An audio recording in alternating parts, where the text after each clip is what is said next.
We've learned that it was a 9-0 decision ruling that Donald Trump can be on the ballot in Colorado and other states. So there were no dissents to this 9-0 decision. The Supreme Court unanimously deciding today that Colorado must allow Donald Trump to be on the presidential ballot. The Supreme Court unanimously overturned the Colorado Supreme Court decision to disqualify Donald Trump from the presidential ballot on the grounds that he engaged in an insurrection. Look, I said from the start, when everyone started talking about this last year, that this would be the end result. The court ruled the ballot disqualification cannot stand, and all 9 justices agreed that one state can't make a decision that impacts everyone else in a federal election like this. Oh, the meltdown is epic. Democrats in the media over the U.S. Supreme Court's unanimous and historic ruling that states cannot just kick former President Donald Trump off the ballot. Some even suggesting that the court should be dissolved. Watch.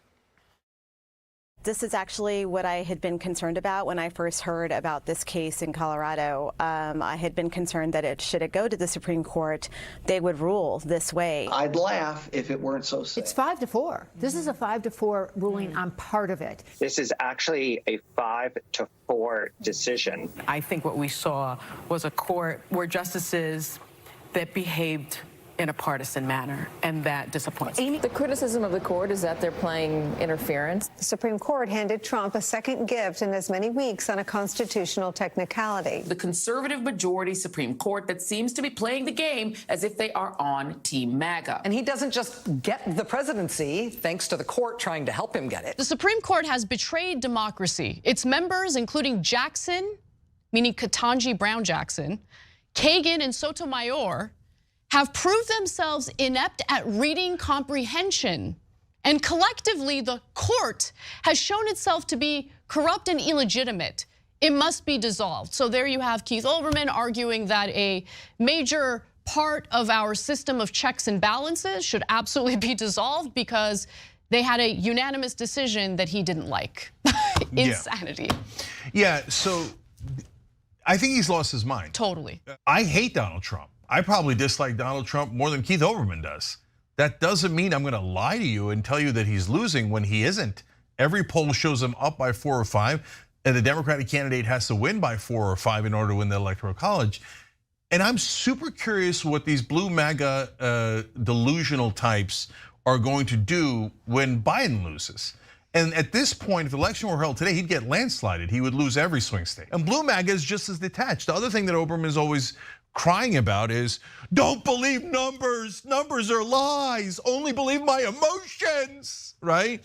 And that is not a rational way to think. And he's become a buffoon, really. Right, and the numbers saying that, oh yeah, no polling matters. There's no such thing as science when it comes to polling. The data sucks. Numbers are for losers.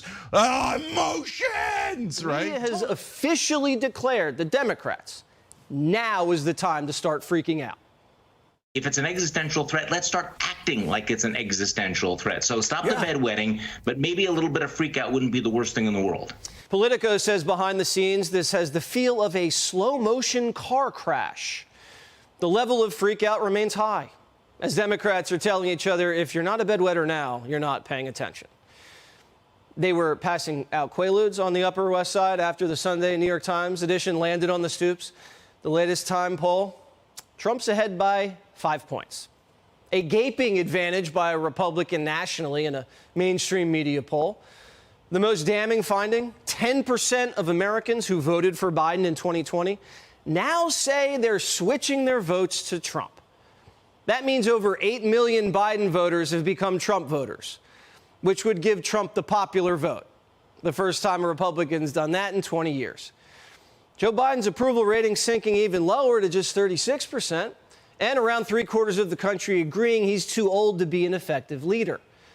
Half of Democrats don't even want Biden to be their nominee. The results that are pretty damning for Biden in the general have been replicated in poll after poll after poll. At some point, you have to maybe accept reality. And that's part of the problem, Cenk. We have a growing group of people on both sides who just do not want to accept reality.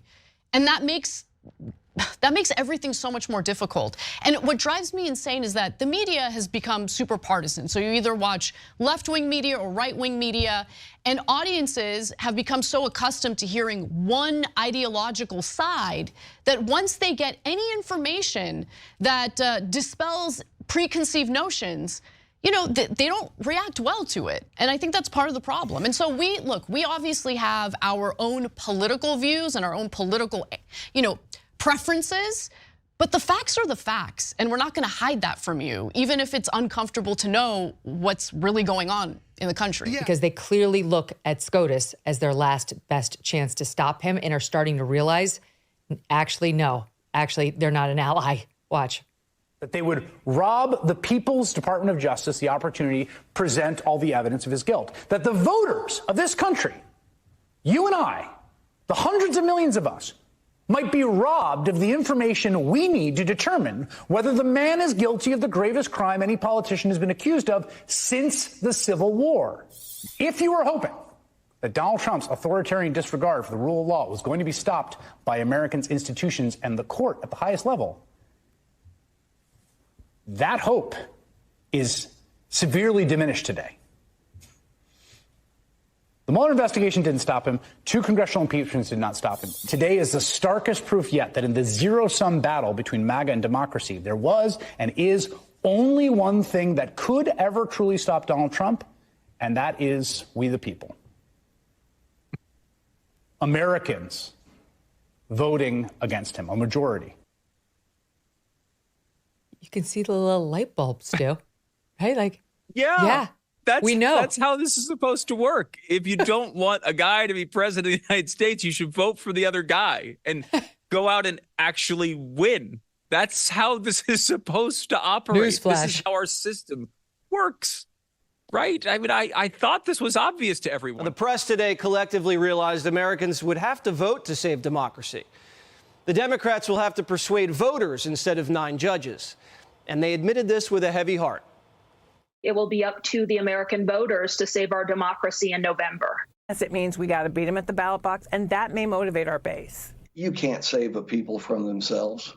If they're determined to reelect him after he organized that insurrection, arguably our first coup d'etat, then there's nothing to stop the people from doing that. Larry's mad that nothing can stop Americans from voting.